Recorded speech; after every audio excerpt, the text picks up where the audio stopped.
আচ্ছা, হেডিংটা তো বলছে শূন্য দিয়ে ভাগ করা, অথচ নাম্বারগুলো তো অন্য সব দেখা যাচ্ছে। ব্যাপারটা কি? আসছি। অ্যাকচুয়ালি ডিভিশন ব্যাপারটা কি সেটা দেখা যাক একটা এক্সাম্পল নিয়ে।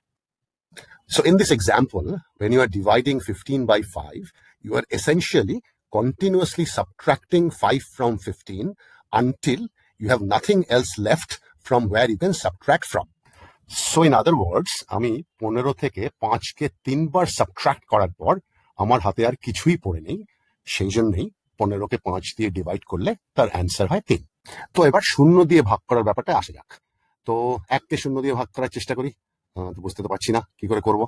ঠিক আছে, একটা কাজ করা যাক। খুব ছোট্ট একটা সংখ্যা, লেটস সে, মানে ধরা যাক 0.1, এটা সম্ভব। তো 10খানা স্লাইস তৈরি হলো 0.1 0.1 0.1 করে। আচ্ছা, তাহলে তলার সংখ্যাটাকে আরো ছোট করা যাক 0.01। আমি 100টা ছোট ছোট স্লাইস পেলাম 0.1 0.01 0.01 করে করে।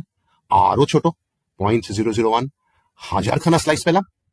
তো এইভাবে ছোট করতে করতে তলার সংখ্যাটা যখন খুবই ছোট হয়ে যাবে, ডি খুব খুব খুব ছোট, একেবারে শূন্যর কাছাকাছি, তখন উপরে যে এনটা আছে, নাম্বার অফ স্লাইসেস, সেটা অসীম হয়ে যাবে, ইনফাইনাইট, বিশাল বিশাল বড়, bigger than anything big that we can think of. তাহলে তো হয়ে গেল। তাহলে 1কে শূন্য দিয়ে ভাগ করলে উত্তর নিশ্চয়ই ইনফিনিটি। কিন্তু একটা সমস্যা আছে। তো উপরের সংখ্যাটা যদি 1-এর বদলে 5 হতো, তাহলেও একই রকম লজিক্যাল থিঙ্কিং করে আমি বলতে পারতাম যে 5কে শূন্য দিয়ে ভাগ করলেও সেটাও ইনফিনিটি হয়। তাহলে তো মুশকিল, 1কে শূন্য দিয়ে ভাগ করলে ইনফিনিটি, 5কে শূন্য দিয়ে ভাগ করলে ইনফিনিটি, তার মানে 1 নিশ্চয়ই ইকুয়াল টু 5। সেটা তো সম্ভব না, মুড়ি মুড়কি 1 দর হবে না। তো সেই জন্যই কোনো কিছুকে শূন্য দিয়ে ভাগ করা যায় না। শূন্য দিয়ে ভাগ করলে ইনফাইনাইট হয় না বা ইনফিনিটি হয় না, আনডিফাইন্ড হয়ে যায়, জানা নেই কি হয়।